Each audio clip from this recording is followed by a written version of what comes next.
This morning, Carolina people's on a mission. Our guest is too. Who is he?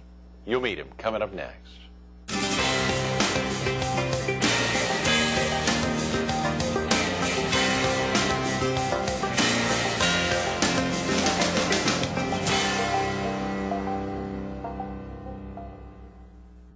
Good morning. Welcome to Carolina People. This morning we're at Collectors Cafe and Art Gallery between 76th and 79th Avenues North in Myrtle Beach, right off of Kings Highway. We're focused on growing ministries, and we're visiting with the Director of Ministries at First Presbyterian Church, Todd Harms. Good morning, Todd. Good morning. Thanks so much for coming in early on a Tuesday morning. Thanks for the invitation. Oh, this Collectors Cafe. This place is amazing. Have you ever been here before? I have. It's one of my favorite restaurants. This is the restaurant that my wife and I had dinner before I proposed. Oh, so come on. It is. You mean the night of the proposal? The night of. You are kidding. That is fantastic. It was obviously a successful dinner. It was. Yes. Happy to report. Heard your wedding band just a minute ago. That's right.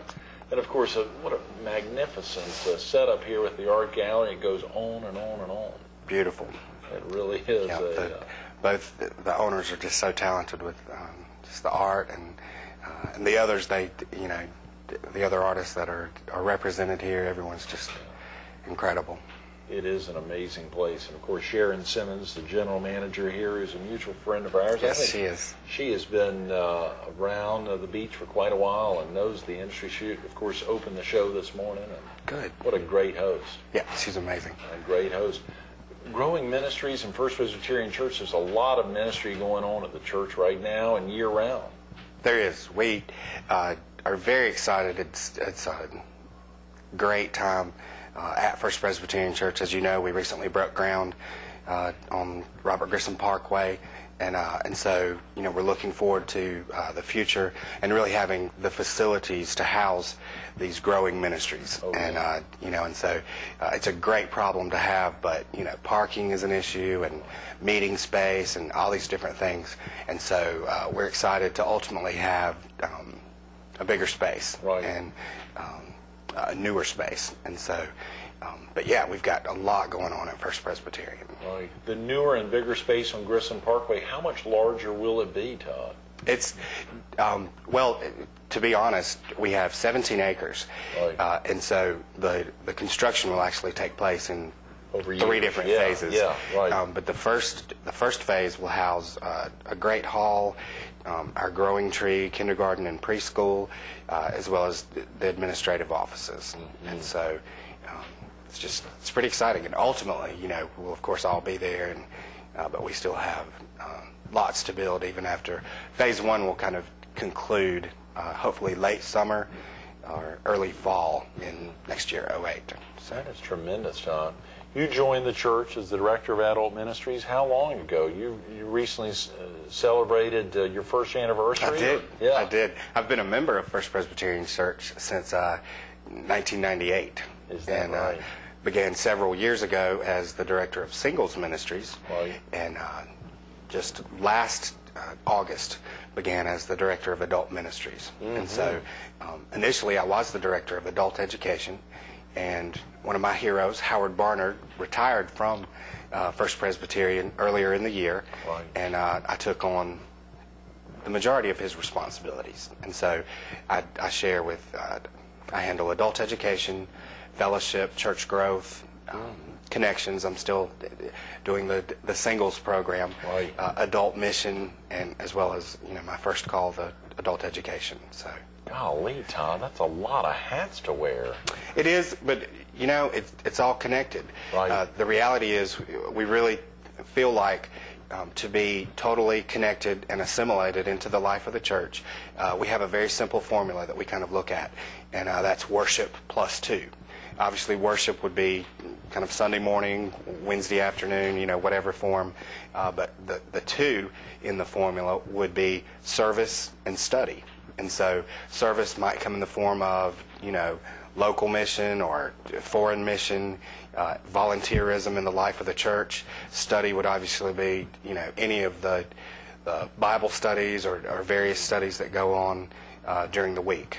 And so to be fully assimilated into the church, that's kind of what we're looking at. And when you look at all those different ministries, they're connected. They do relate to one another. Worship plus two. Worship plus Worship plus two. I love that. And of course, and this is what is encouraged for all members, or Sure. not just And for it's the kind of staff there, but it's for all members. it's kind of at this point, kind of an underground theory, something we use on staff to kind of, part of what I do in fellowship and church growth would be to fully assimilate the new church member. And that's kind of a formula that I use that Dr. Wilkes shared with me early on, that I kind of use to gauge my success in what I'm doing with new members. And so I try to get them plugged into as many of those opportunities and really find out what best suits them. When you talk about volunteerism, we want to find, okay, what best suits you. What work within the life of the church is something that you can be passionate about and that you can put your heart into. Oh yeah, and there's so many different activities for folks to get involved in, both on the service and the study side. Absolutely. We've got this is kind of a short lull. We kick everything off in the fall with study, different programs and evening offerings. Whether it be youth, children's ministries, all those different things kind of kick off in the fall. We have kind of a short lull, and then as Thanksgiving approaches and the holidays, we really kick off big again. Oh yeah. And there are just countless offerings in that way. I'm pretty excited about several things that we have coming up. Right. And with regard to Connections, which is our singles ministry. Oh yeah. We have a Christmas party, and that has become just very well received within the Myrtle Beach community and surrounding areas. Oh yeah. And our attendance has grown each year, and this year we'll be at the St. John's Greek Orthodox Church Hall, which is a huge venue for us, and so presents a challenge. We want to have as many folks there as possible. It's $25, and it's going to be December 8th. Okay. And that's a Saturday evening, of course, and we're going to be there from 6:30 till 10:30. December 8th, it's a Saturday evening, and if a viewer is interested in possibly attending, I think you said they could call your mobile number. Yes, absolutely. 241-7218. Okay. You can get tickets at the church. And then we also, Connections offers a Monday meeting. It's a weekly event at Magnolia's at 26th, which is on Ocean Boulevard. Oh, real easy to find. A great location, right upstairs, right? We meet upstairs. Yeah. We have a speaker, and dinner is only $7, and that's for all the singles in the area. The typical demographic for that group is 40-somethings and on up, really. Right. I mean, you have all ages that attend. Oftentimes, folks much younger than the typical. You said obviously is 40 on up. That's right. But folks of all ages attend. It is open to everyone, yes. And fall in love with that, and then keep coming, and that may be how they get into their 40s. They've been coming and enjoying the Connections group. Exactly. Right. And that is Mondays, you said, at 6:30 at Magnolia's. And if folks want to learn more about that, they could also call your mobile number. Or they can, call the church. I'm available at the church office, 448-4496. That's great, 448-4496. And the church has a tremendous website, too, Todd. Yes. A ton of information. Just this morning, trying to prep for the interview, to see all those things just in the month of December. That's right. That are all listed there on the website in beautiful colors at MyrtleBeachPresbyterianChurch.org. That's right. Okay, MyrtleBeachPresbyterianChurch.org. Anyone can find that out. Of course, they wanted to send you an email, tharms@mbfpc.com. Yes. So there's a lot of ways to reach you. There are. Just got 4 right there. That's right. That's right. As we think about, obviously, growing ministries and those different components there, you talked about, of course, Connections there, but fellowship, mission, church growth, and adult education. Yes. 4 or 5 even more critical components. There's probably too many hats to talk about. Let's talk a little bit about missions. I know this summer, I think we got together not long before you left on a trip, and then we had Bubba with us, Bubba Lewis. I think recently I talked to John, was it Schlatter? Slater. Slater there at the Chamber's annual luncheon a couple weeks ago, and it was fascinating hearing about the excitement of that Mexico mission trip. But you all have a lot of other mission trips. We do. And Mexico is one that a lot of our members and even community members are excited about, passionate about. The reality is when we leave at the end of a week, a family has a roof over their head. Right. And so it's just amazing to see that transition. They help in the the work during the week, and they are involved in that, and you get to know in fact, the second week that we were there last summer, we had an interpreter available. A Spanish teacher that went with us, he's my son's soccer coach as well, Joel Barber. And it was amazing the communication that he was able to facilitate and how well we got to know the family and that sort of thing. So it's incredible. I'm very excited about an upcoming mission opportunity to New Orleans. Really? And Adam, my son, and I went last October with the group from First Presbyterian. Obviously, before that was my responsibility. Right. And so I'm excited to go back. The reality is, the perception now is that, either things are back to the way they always were, or things can't be fixed. Things will never be the same. Right. And I don't think either of those are true. And we're going back already. We're building this year, and last year we were involved in deconstruction. And so the fact that we're in that building process tells us that we are making progress. Oh, yeah. And there is still work to be done. And so we've got lots of church members interested in that, right. But we also open that to the community. Right. And the cost is $500 to $700 depending on flights per person. And some other incidentals. Right. Yes. Right. And we fly down. We leave December 1st, and we'll be headed back December 8th. And we'll be working closely with the Habitat for Humanity organization and building houses for that week. Tremendous. Of course, a real need there, yes. not only Mexico, but in New Orleans. In yes. New Orleans, a real need there in New Orleans. And as you said last year, deconstruction, and to be able to be a part of really help both rehabilitate as well as grow a new location for families down there. How exciting. And also many businesses and churches that are still impacted and aren't yet back on their feet. Sure. That aren't yet back on their feet. If a viewer was interested in that, the 448-4496 numbers. They could. I'd prefer they just call me directly at 241-7218 because time is of the essence. We want to get that team assembled and.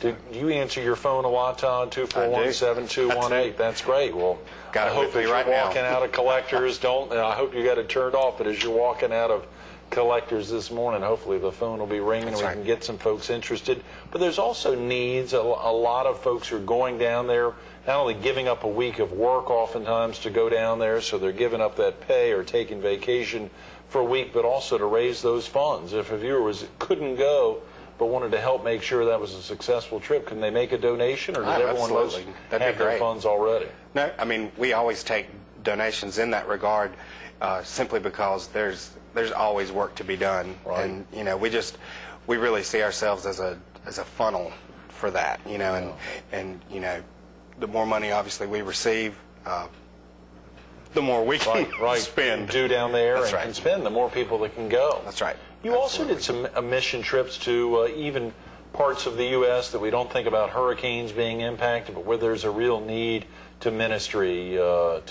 Where are some of those? Wasn't it this summer? Were you in West Virginia? Yes, West Virginia. We've been, over the course of the last 5 or 6 years, we've been to West Virginia, Tennessee, Virginia, lots of different areas that really kind of rural communities are, my favorite was kind of the hollers of West Virginia, because those folks are, just so content and happy with the lifestyle that they have, and yet they don't have a lot of the things that we have. Right. And so to go there and provide home repair for families who don't have, the financial resources available, or even, some seniors who just don't have the manpower, can't do that themselves anymore.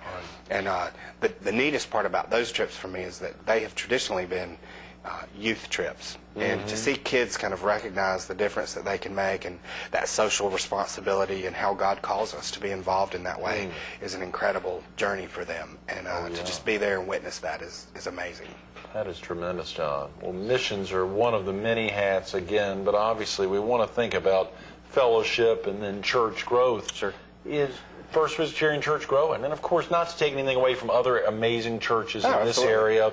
Your role here in talking about growing ministries is directed to First Pres, but surely you support growth in all churches. Absolutely. We want them all to grow. Absolutely. And all forms of faith. That's right. It's a cooperative spirit as far as churches in the Myrtle Beach area, or I like to think so.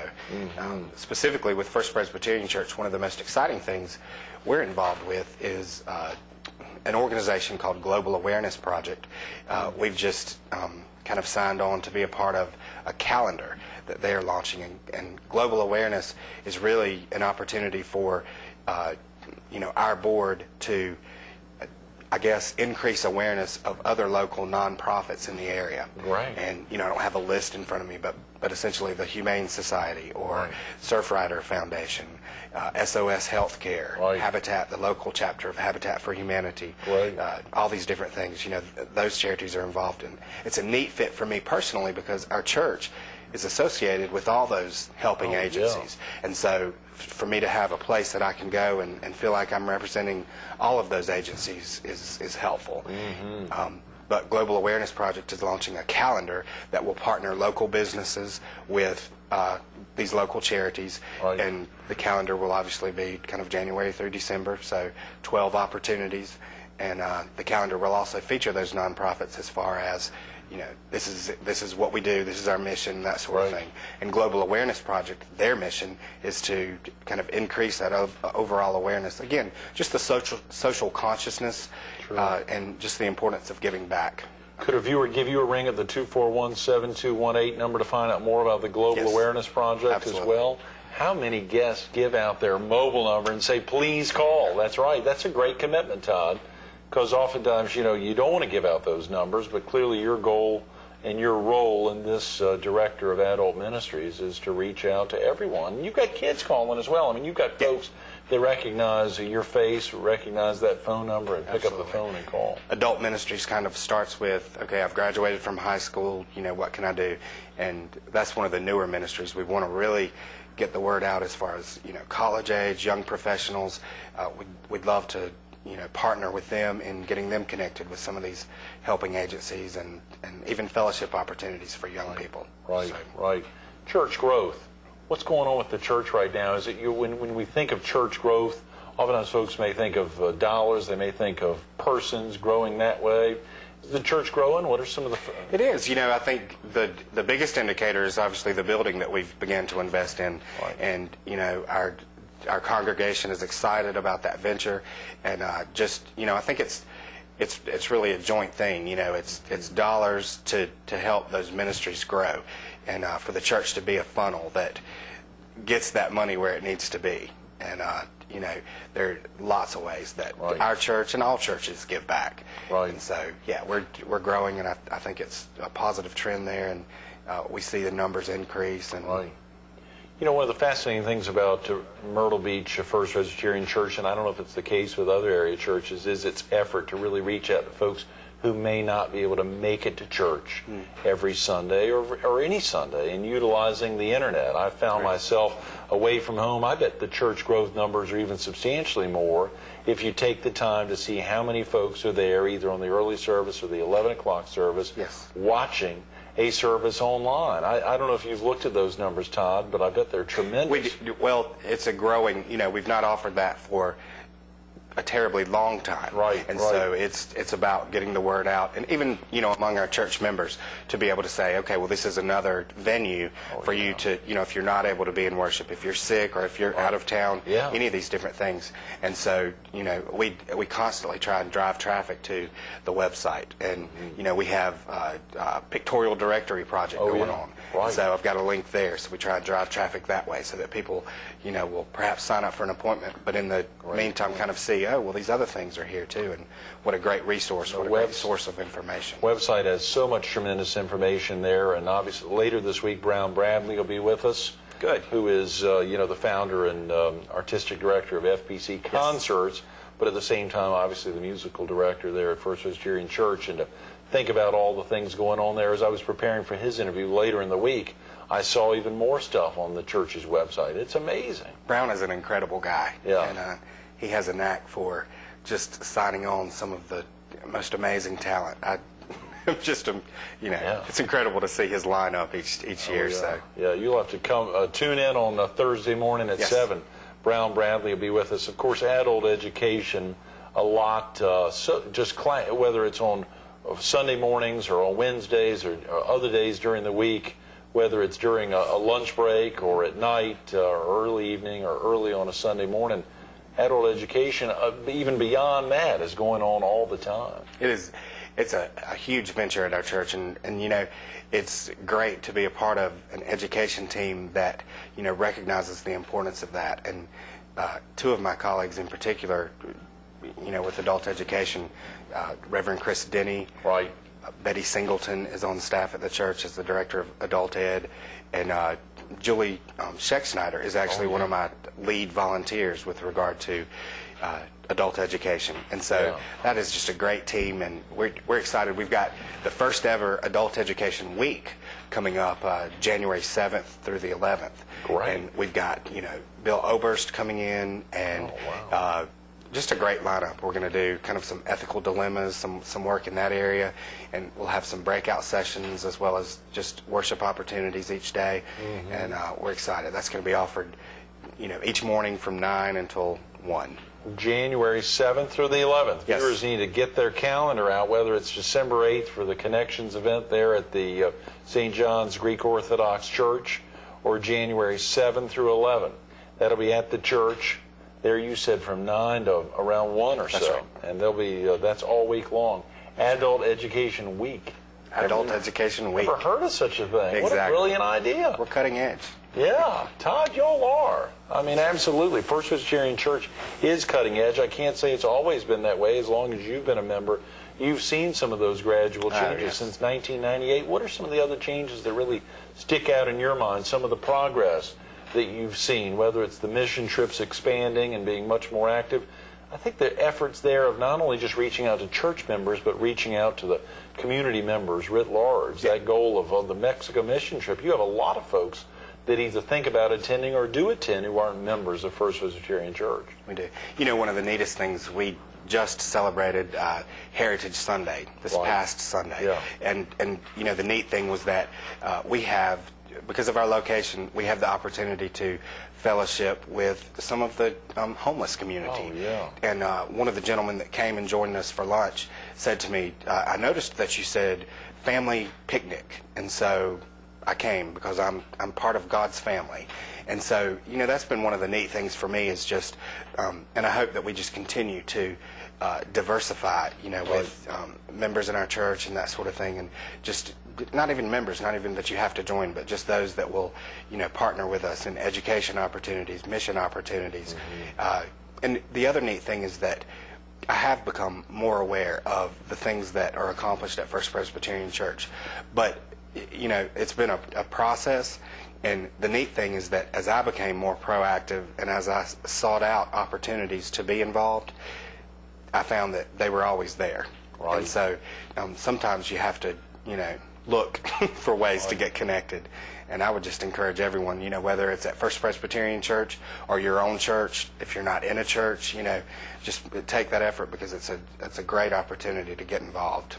I was about to ask you how you got active in adult ministries, Todd, and then I reflect back on literally Heritage Sunday last Sunday, and of course you and your family there, your wife and daughter. I know your son couldn't make it down, but to see your parents there. Yes. And to see that, I tell you, one of the greatest things is Emma Claire and I were there eating, to look over at your father, to see Richard over there with his hand grasped, and one of the homeless persons there, to have his hand grasped in that man's hand as they were praying together, as your father was introducing this man to the Lord.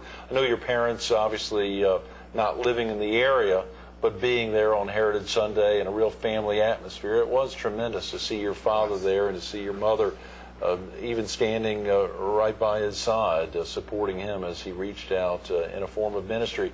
Was that from an early age what spurred you? Yes, absolutely. My parents are just both incredible folks, and just the example that they've set, even when I didn't want that example as a teenager or maybe a college student, I was kind of like, thanks a lot, Mom, thanks a lot, Dad, but they stuck with it, and raising me in a home where church was not an option. It was what was expected, and if you were too sick to go to church, then you were too sick to do anything else for that day. Right. And maybe that sounds harsh, but that's how I was raised. And my mom and dad have always had such a strong faith, and they love God, and they have always had that affinity to share that with others.